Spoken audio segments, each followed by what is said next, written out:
I have two of the best-selling mop and bucket sets, and I'm gonna go over both of them, give you kind of some comparisons between the two. So you have here, this is the O-Cedar mop and bucket.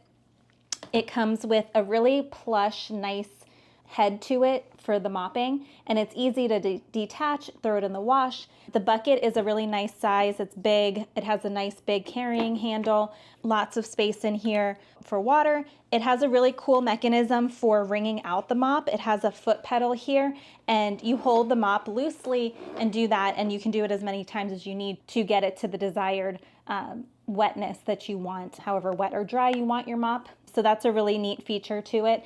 And I really that it comes with a telescopic handle, which a lot of times you'll see other things have multiple pieces that you can detach or add to it if you want to make it any taller or shorter. This one is very easy. You can customize it at whatever height you want. This is what it looks like fully extended. Now moving over to this one, the JOYMOOP.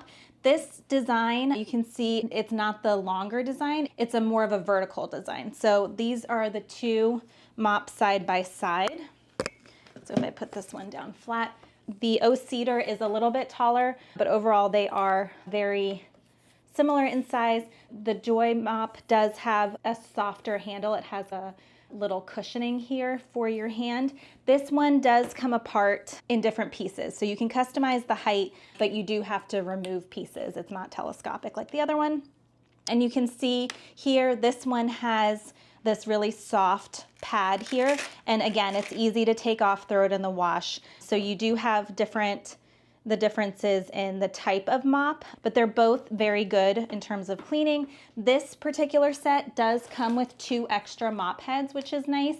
So you don't have to go buy extras right away. So I'm going to show you this one. The bucket style I really like. It's more sleek and modern looking, and it's very neat how it works. So you have the wash section and the dry section. So the wash section is where you actually put the mop in to wet it. And you can see it's long, it fits the head perfectly, so it saturates it in water. It has the max line for the water so that it dips it all the way down, and then you simply pull it out and you put it into the dry section. And you can, and this is what wrings it out for you. So you can continue to pull it up and down until you get the desired dryness that you want. And in the instructions, it does tell you approximately how many times for different dryness levels. And so this one is dry. There's a separation in the bucket here, so it's not actually touching the water again.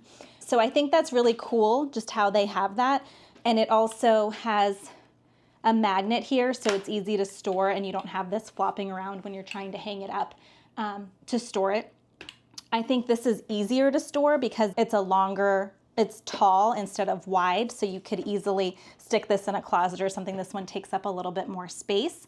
Honestly, I don't think I have a favorite. I think they both get the job done. It's just really preference, I think, on the bucket style and on the mop head style. If you prefer these, I have other brooms and mops that have a similar thing where it's the Velcro with the long pad. So you could use that interchangeably with other things. This one is more of a specialized fit. So you would have to get the mop heads or different attachments that fit specifically to this. So yeah, I can't pick a favorite. I think they both have great features about them. So it's really just all about personal preference, but you can't go wrong with either one. So definitely check them out.